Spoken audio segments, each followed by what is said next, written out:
हिंदी हमारी मातृभाषा है। इसे सन 1949 में संविधान सभा ने एकमत होकर हिंदी भाषा को स्वीकार किया था।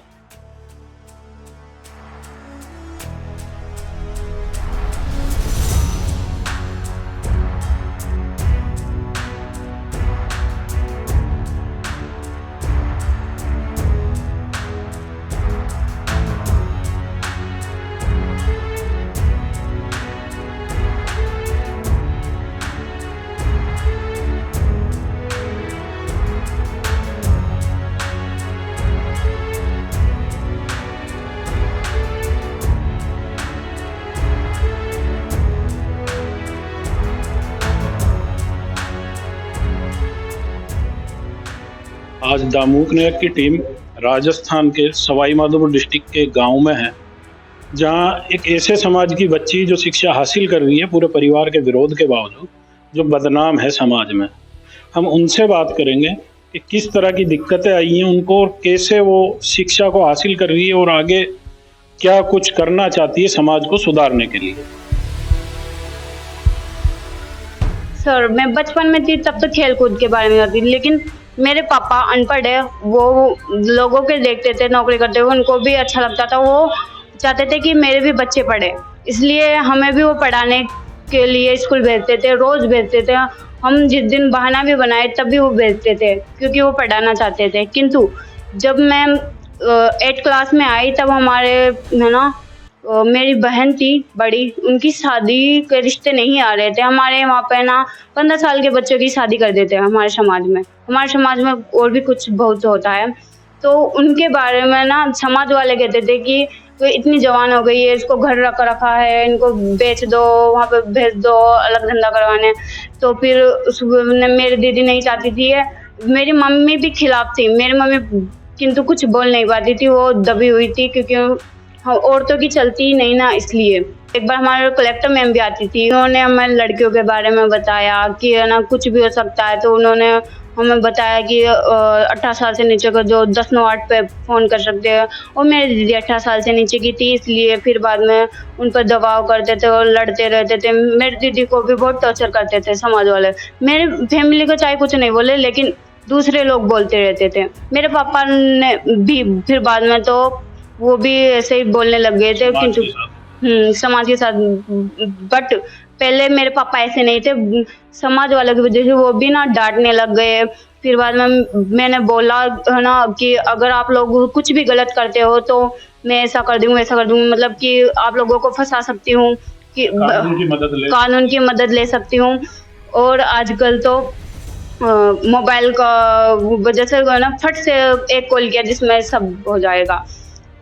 इसकी वजह से समाज वाले बोलने लगे कि तनीषा बहुत ज़्यादा बोलने लगे, इसको स्कूल मत भेजो, वे मत करो। मुझे खाना भी बनाना नहीं आता था, तो सब ऐसे बोलते थे इसको तो खाना भी बनाना नहीं आता, तुम्हारा नाम बदनाम करेगी, शादी हो गई तो ऐसे करेगी, पढ़ाई से क्या होगा, नौकरी तो लगने से रहे। कि अपने समाज में नौकरी नहीं देते, किंतु समाज नौकरी कौन देगा जब पढ़ेगा ही नहीं। वो लोग पढ़ते ही नहीं तो नौकरी कहाँ से मिलेगी। तो वो लोग पढ़ते नहीं, मैंने ऐसे बोल दिया कि आप लोग पढ़ोगे नहीं तो नौकरी कौन देगा आपको। पढ़ोगे तो सबको नौकरी मिलेगी, अगर मेहनत करोगे सफलता सबको प्राप्त होगी। फिर भी वो तो मेरे पापा को भड़काने में रहते थे। मेरे पापा ने उनकी बातें सुनकर मेरी 9th क्लास में सगाई कर दी। और 9th क्लास में मेरी बड़ी दीदी की शादी हुई थी, वो दूर का था, उनके साथ ही करने की थी शादी। किंतु हम अध्यापकों की वजह से थोड़ा ठीक रहा। अध्यापक मेरी तारीफ करते रहते थे, अध्यापकों की वजह से फिर गांव वाले भी प्रेरित हुए। उन्हें लगा कि ये लड़की पढ़ सकती है, तो गांव वालों ने मम्मी पापा को बोला कि अभी शादी मत करना, वरना हम भी कुछ ऐसा कर देंगे कि तुम लोगों ने सोचा भी नहीं होगा। मेरे पापा तो नहीं चाहते थे, किंतु लोगों के बहकाव में आके, समाज के बहकाव में आके वे भी कुछ भी बोल देते वो। फिर बाद में मैं 10th क्लास में आई, तब मेरी पढ़ाई बहुत प्रभावित हुई, क्योंकि समाज वाले मेरे पापा कुछ भी बोलते थे। तो दारू पी के, शराब पी के रोजाना रात को कुछ भी बोलते रहते थे। ऐसे बोलते थे तूने पढ़ाई का ये सिला दिया, तू उल्टा बोलती है। क्योंकि मैं पहले किसी से नहीं बोलती थी, लेकिन उस टाइम पर मैं उल्टा बोली ना, तो सब ऐसे बोलने लगे कि तू पहले तो ऐसे चुप रहती थी, लेकिन अब तू इतना बोलने लग गई है, तू सबसे उल्टा बोलती है। हमेशा रोज रात में ऐसे चिल्लाते रहते थे। मैं कभी शाम के टाइम पर पढ़ नहीं पाई, 10th क्लास में सुबह ही पढ़ती थी। सर मैं आईपीएस बनूंगी तो हमारी लड़कियों की भी जो इच्छा होगी पढ़ने की। हमारी लड़कियां भी पहली बार तो पढ़ना ही नहीं चाहती, वो भी ना ही लड़के मेहनत करना ही नहीं चाहते। पढ़ना नहीं चाहती या फिर घर वाले नहीं? घर वाले भी नहीं पढ़ाते, वो भी नहीं पढ़ाते, क्योंकि उनके दिमाग में ये सोच है कि हमें तो कोई नौकरी नहीं देगा। हमारे समाज में यही प्रचलित है कि कंजरों को कोई नौकरी नहीं देता, सब बड़ी बड़ी जातियों को देता है, जो कि गलत है। अगर मेहनत करेंगे तो सफलता तो प्राप्ति होगी। अगर अच्छे से पढ़ाई करेंगे, मेहनत करेंगे तो ही तो नौकरी देंगे। बिना पढ़े लिखे को कौन नौकरी देगा? हमारे पढ़ते ही नहीं है, ठाईगिरीपंथी करते हैं। सुन रहे थे तनीषा, जो एक छात्रा है कक्षा 11 की, जिन्होंने अभी हिंदी दिवस पे राज्य स्तर पे राज्य में पुरस्कार हासिल किया था हिंदी विषय में, और किस तरह से समाज से लड़ते हुए ये शिक्षा हासिल कर रही है और समाज सुधारने के लिए पुलिस सेवा में जाना चाहती है। हिंदी हमारी मातृभाषा है। इसे सन 1949 में संविधान सभा ने एकमत होकर हिंदी भाषा को स्वीकार किया था। तभी से हिंदी भाषा को हम बहुत महत्व दिया जाता है। हमें बहुत अच्छा लगा, हमारा वहाँ पे सम्मान हुआ और वहाँ के अध्यक्षों से भी हमको कुछ जानकारी प्राप्त हुई। पिताजी क्या करते हैं? खेती। घर में कोई सर्विस में शिक्षक जिन्होंने पढ़ाया हो आप? ये मेरे लिए बहुत ही सौभाग्य की बात है कि मेरे द्वारा अध्ययन कराए गए बच्चे 5 बालक बालिकाएं राज्य स्तर पर हिंदी दिवस पर सम्मानित हुए। मुझे बहुत गर्व हुआ कि ऐसे बच्चे होने चाहिए, ताकि हमारा भी हर जगह नाम रोशन हो और हमारी पढ़ाई का आप सभी को पता लगे कि अध्यापन कार्य में हम रुचि से कार्य करें, ताकि हमारे बच्चे अच्छे अंक प्राप्त कर सके। हिंदी पखवाड़ा भी चल रहा है।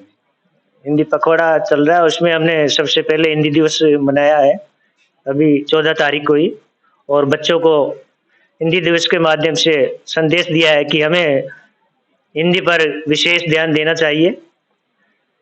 वैसे दिखने में और लिखने बोलने में सरल लगती है, लेकिन हिंदी के जो शब्द है उनके अनेक रूप होते हैं, और अगर हम थोड़ी सी भी मात्रा में अगर चूक कर जाते हैं तो उसका अर्थ ही बदल जाता है। तो हिंदी पर विशेष वर्तनी का ध्यान हमें देना जरूरी है, कि वर्तनी से ही शब्द की पहचान होती है। अगर वर्तनी आप गलत लिखोगे तो उसका अर्थ का भी अनर्थ हो जाता है। स्कूल में स्टाफ की कमी भी है, कितने स्टाफ की कमी है? प्रिंसिपल साहब नहीं है यहाँ पर, एक वाइस प्रिंसिपल साहब नहीं है यहाँ पर। इसके अलावा L2 का एक पद खाली है, L1 के 2 पद खाली हैं, एक कंप्यूटर अनुदेशक जो पद सृजित हुआ था वो खाली है। इसके अलावा पियोन भी हमारे यहाँ पर 2 खाली पद है। तो ऐसी स्थिति में हमको काम करना पड़ रहा है। अब मैं इंचार्ज हूँ तो व्याख्याता हूँ, तो मेरी सब्जेक्ट को भी मेरे को देखना है, और पीओ अलग है सर ये, तो पीओ की वजह से 3 स्कूल और हैं, उनका भी प्रबंधन देखना होता है। तो काफ़ी मेहनत तो करनी ही होती है इस सब के लिए। स्कूल का भवन भी जर्जर, कुछ दरारें आ रही है हॉल में, इस संबंध में कुछ मतलब? ये तो अभी नया ही बना है सर, 2017 के अंदर ये पोजीशन में लिया था। तो अब मैं तो चूंकि कार्यवाहक प्रधानाचार्य के रूप में काम कर रहा हूँ, और लगभग ऐसा था कि कल ट्रांसफ़र होने वाले हैं, परसों होने वाले हैं। तो लगभग पिछले साल भर से या 11 महीने से मैं काम कर रहा हूँ, तो 11 महीने से सिचुएशन ऐसी थी कि ट्रांसफ़र होने वाले हैं। तो हम तो प्रिंसिपल साहब का इंतजार ही कर रहे थे कि कोई प्रिंसिपल साहब आ जाएंगे, वो देखेंगे। स्कूल का मैनेजमेंट और जो व्यवस्थाएं हैं अंदर, जो परिसर बनाया हमने, बहुत बेस्ट है। हाँ, सारा जो यहाँ का स्टाफ है वो तन मन और धन से लगा हुआ है। मेरे साथ कंधे से कंधा मिला के सारा स्टाफ काम कर रहा है, बहुत अच्छी तरीके से काम कर रहा है। मुझे बहुत खुशी है कि मैं ऐसे स्टाफ के साथ में काम कर रहा हूँ।